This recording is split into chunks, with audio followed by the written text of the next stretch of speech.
Hello friends, તમારું સ્વાગત છે મારી ચેનલમાં। આજે આપણે બનાવીશું મમરામાંથી એકદમ ઝટપટ બની જાય તેવો ટેસ્ટી અને હેલ્ધી નાસ્તાની રેસીપી। તો જો સાંજે જમવામાં કંઈક ચટપટું ખાવું હોય અને મહેનત ઓછી કરવી હોય તો તમે મમરામાંથી આ એકદમ હેલ્ધી અને ઝટપટ બની જાય તેવો નાસ્તો બનાવીને તૈયાર કરી શકો છો, જે એકદમ ઓછા સમયમાં બનશે અને નાના બાળકોથી લઈ મોટા બધાને બહુ જ પસંદ આવશે। તો ચલો ઝટપટ બની જાય તેવો મમરાનો નાસ્તો બનાવવાનું શરૂ કરીએ।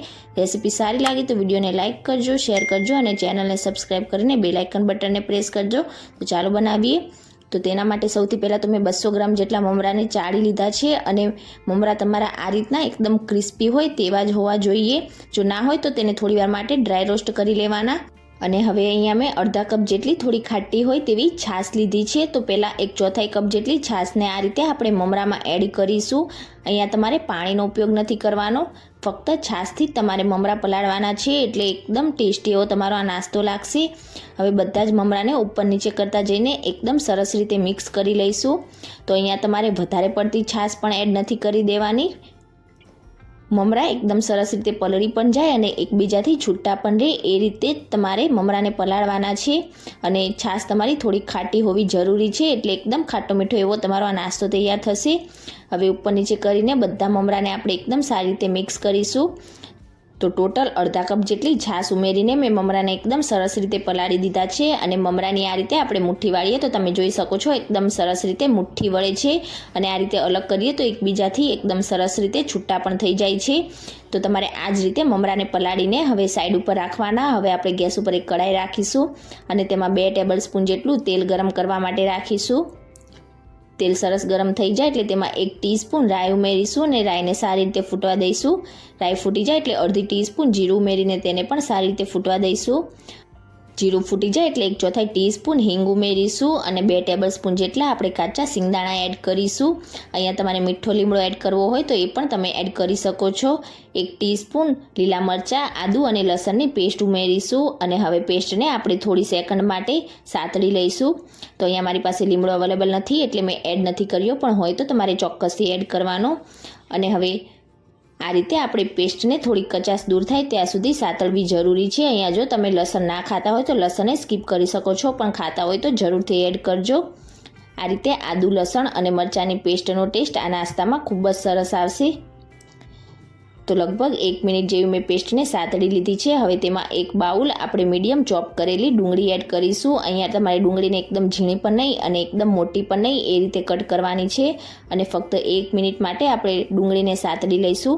તમારે ડુંગળીનો વધારે પડતો કલર ટ્રાન્સપરન્ટ નથી થવા દેવાનો। શાકભાજી થોડા ક્રન્ચી હશે તો આ નાસ્તો ખાવામાં વધારે ટેસ્ટી લાગશે।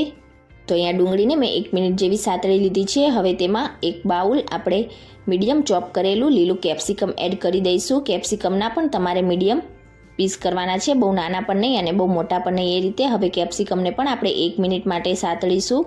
અહીંયા તમારે બીજા વેજીટેબલ્સ, ગાજર કે પછી બાફેલા બટાકા કે પછી બાફેલા વટાણા એડ કરવા હોય તો એ પણ તમે એડ કરી શકો છો, પણ આજે એકદમ ઝટપટ તૈયાર થઈ જાય એ રીતે આપણે આ નાસ્તો બનાવીશું। તો લગભગ 1 મિનિટ જેવું મેં કેપ્સિકમને પણ સાતળી લીધું છે। હવે આપણે તેમાં એક મોટી સાઈઝનું ટામેટું આ રીતે ચોપ કરીને એડ કરીશું। જો નાના હોય તો તમારે 2 ટામેટાં લેવાના અને હવે તેમાં સ્વાદ પ્રમાણે મીઠું ઉમેરીશું। તો મીઠું આપણે ફક્ત શાકભાજીના ભાગનું જ એડ કરીશું, મમરામાં ઓલરેડી ખારાશ હોય જ છે। તો અહીંયા મેં લગભગ 1 ટીસ્પૂન જેટલું મીઠું એડ કરી દીધું છે। મિક્સ કરી દઈશું અને ફરીથી 1 મિનિટ જેવું આપણે સાતળીશું। અહીંયા ટામેટાને પણ તમારે વધારે પડતા સોફ્ટ નથી થવા દેવાના, થોડા ક્રન્ચી રહે એ જ રીતે રાખવાના। તો લગભગ 1 મિનિટ જેવું થઈ ગયું છે। હવે આપણે આ રીતે વચ્ચે જગ્યા કરી દઈશું એટલે બધું જ તેલ વચ્ચે આવી જશે અને તેમાં આપણે મસાલા કરીશું।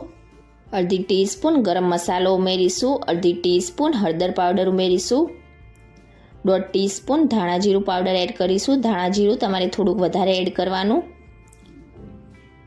2 ટીસ્પૂન જેટલું આપણે લાલ મરચું પાવડર ઉમેરીશું। મરચું તમે તમારા ટેસ્ટ પ્રમાણે વધારે ઓછું કરી શકો છો। આપણે લીલું મરચું પણ એડ કરેલું છે તો તમારે એ પ્રમાણે એડ કરવાનું। અને હવે મસાલાને પહેલાં આ રીતે તેલમાં મિક્સ કરી દઈશું અને ત્યાર પછી શાકભાજી સાથે મિક્સ કરીને 1 મિનિટ માટે મસાલાને પણ સાતળી લઈશું, એટલે એકદમ સરસ રીતે મસાલા સતળાઈ જશે અને બિલકુલ બળશે પણ નહીં। તો મસાલાને પણ મેં 1 મિનિટ જેવો સાતળી લીધું છે અને તમે જોઈ શકો છો એકદમ સરસ રીતે આ રીતે તેલ સેપરેટ થઈ ગયું છે, મીન્સ કે આપણા મસાલા એકદમ સરસ રીતે સતળાઈ ગયા છે। તો હવે જે છાશમાં આપણે મમરાને પલાળીને સાઈડ ઉપર રાખ્યા હતા તે બધા જ મમરાને આપણે કડાઈમાં એડ કરીશું। તો અહીંયા તમે જોઈ શકો છો કે આપણા બધા જ મમરા આ રીતે એકબીજાથી છૂટા છે, બિલકુલ પણ એકબીજા સાથે વધારે પડતા ચોંટી નથી ગયા। તો જો તમે સારી રીતે છાશમાં તેને પલાળશો તો એકબીજા સાથે બિલકુલ પણ મમરા ચોંટશે નહીં। હવે આપણે ગેસની ફ્લેમ મીડિયમ રાખીને બધા જ મમરાને ઉપર નીચે કરતા જઈને વેજીટેબલ્સ અને મસાલા સાથે મિક્સ કરી લઈશું।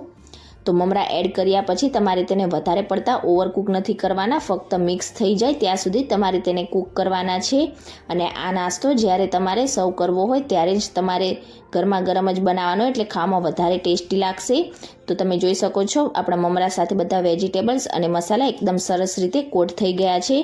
તો હવે આપણે ગેસની ફ્લેમ ઓફ કરી દઈશું અને ઉપરથી આપણે અડધા કપ જેટલા ફ્રેશ ઝીણા કટ કરેલા લીલા ધાણા ઉમેરીશું, મિક્સ કરી દઈશું સારી રીતે। જ્યારે પણ તમારે નાસ્તો સર્વ કરવો હોય તેની 5 થી 10 મિનિટ પહેલાં તમારે આ નાસ્તો બનાવવાનો, એટલે ગરમા ગરમ હશે તો ખાવામાં વધારે સ્વાદિષ્ટ લાગશે। તો અહીંયા બધી જ વસ્તુ એકદમ સરસ રીતે મિક્સ થઈ ગઈ છે અને જોતાં જ ખાવાનું મન થઈ જાય તેવો આપણો આ નાસ્તો બનીને તૈયાર થઈ ગયો છે।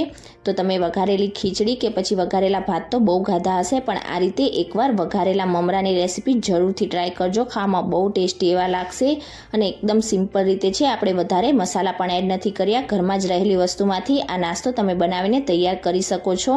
તો તમે ક્યારે આ રીતે વઘારેલા મમરાની રેસીપી ટ્રાય ના કરી હોય તો એકવાર જરૂરથી ટ્રાય કરજો અને આજની મારી રેસીપી તમને કેવી લાગી મને કમેન્ટ કરીને ચોક્કસથી જણાવજો।